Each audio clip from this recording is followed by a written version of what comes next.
వాయువ్య బంగాళాఖాతంలో తీవ్ర వాయుగుండం ఏర్పడింది. పశ్చిమ వాయువ్య దిశలో గంటకు 10 కిలోమీటర్ల వేగంతో ఈ వాయుగుండం ప్రయాణిస్తోంది. విశాఖ గోపాల్పూర్కు 300 కిలోమీటర్ల దూరంలో కేంద్రీకృతమైంది.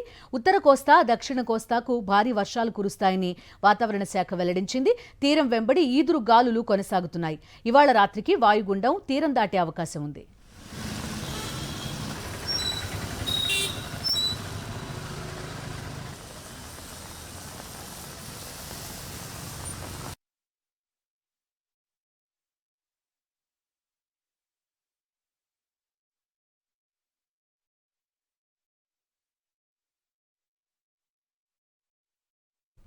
వాయువ్య బంగాళాఖాతంలో తీవ్ర వాయుగుండం ఏర్పడింది. పశ్చిమ వాయువ్య దిశలో గంటకు 10 కిలోమీటర్ల వేగంతో పయనిస్తోంది. విశాఖ గోపాల్పూర్కు 300 కిలోమీటర్ల దూరంలో కేంద్రీకృతమై ఉంది ఈ వాయుగుండం.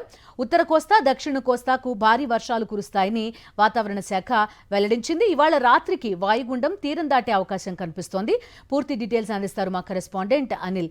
అనిల్, చెప్పండి. చూస్తున్నాం ఇప్పటికే మొత్తం అటు ప్రకాశం బ్యారేజ్ కానివ్వండి, ఇటు ధవళేశ్వరం కానీ పూర్తి స్థాయి నీటి మట్టంతో ఉన్న పరిస్థితి. మరోసారి వాయుగుండం ప్రభావం చూస్తున్నాం.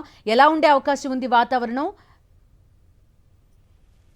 తీవ్ర వాయుగుండం ప్రభావంతో గడిచిన 24 గంటలుగా పెద్ద ఎత్తున వర్షపాతం నమోదవుతుంది. నిన్న కూడా ఉత్తర కోస్తా జిల్లాలతో పాటు దక్షిణ కోస్తాలో కూడా భారీ వర్షపాతం నమోదైంది. ఈ రోజు కూడా ఉత్తర కోస్తాలో ఉన్నటువంటి శ్రీకాకుళం, విజయనగరం, పార్వతీపురం మన్యం, అల్లూరి సీతారామరాజు, విశాఖ, అనకాపల్లి, కోనసీమ, ఉభయ గోదావరి జిల్లాల్లో కొన్ని చోట్ల భారీ నుంచి అతి భారీ వర్షపాతం నమోదయ్యేటువంటి అవకాశం ఉంటుందని వాతావరణ శాఖ అంచనా వేస్తుంది. అందుకు అనుగుణంగా హెచ్చరికలు కూడా జారీ చేసింది. మరోవైపు దక్షిణ కోస్తా జిల్లాలైనటువంటి కృష్ణా, గుంటూరు, బాపట్ల, ఎన్టీఆర్ జిల్లాల్లో కూడా భారీ వర్షాలు ఉండేటువంటి సూచనలు కనిపిస్తున్నాయి.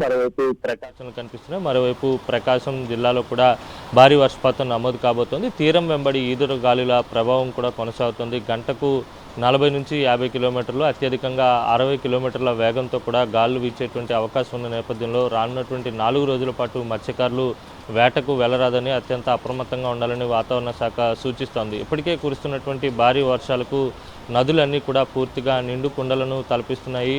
పూర్తి స్థాయి నీటి మట్టానికి కూడా చేరుకున్నాయి. ఇటు ప్రకాశం బ్యారేజీతో పాటు ధవళేశ్వరం బ్యారేజీ వద్ద కూడా పెద్ద ఎత్తున వరద నీరు వచ్చి చేరుతున్నటువంటి పరిస్థితులు కనిపిస్తున్నటువంటి నేపథ్యంలోనే కృష్ణా నదీ పరివాహక ప్రాంత ప్రజలతో పాటు గోదావరి నదీ పరివాహక ప్రాంత ప్రజలు అప్రమత్తంగా ఉండాలి. ఎట్టి పరిస్థితుల్లో వాగులు, వంకలు దాటేటువంటి ప్రయత్నం చేయకూడదని వాతావరణ శాఖ సూచిస్తుంది. మరోవైపు పిడుగులతో కూడినటువంటి వర్షపాతం నమోదయ్యేటువంటి సూచనలు కూడా స్పష్టంగా కనిపిస్తున్నాయి. అయితే తీవ్ర వాయుగుండం ఇప్పుడు విశాఖకు 250 నుంచి 300 కిలోమీటర్ల దూరంలోనే, అలాగే గోపాల్పూర్కు 250 నుంచి 300 కిలోమీటర్ల దూరంలోనే ఉన్నట్టు వాతావరణ శాఖ ఇప్పటికే అలర్ట్, దానికి సంబంధించినటువంటి సమాచారాన్ని కూడా విడుదల చేయడం జరిగింది. పశ్చిమ వాయువ్య దిశగా కదులుతూ ఉత్తర కోస్తా అలాగే దక్షిణ ఒడిశా మధ్య రానున్నటువంటి 24 గంటల్లో తీరాన్ని దాటేటువంటి అవకాశం అయితే స్పష్టంగా కనిపిస్తుంది. ఇప్పటికే ఉత్తర కోస్తా వ్యాప్తంగా కూడా భారీ వర్షపాతం నమోదవుతుంది. బిందు. రైట్ అండి, థ్యాంక్ యూ.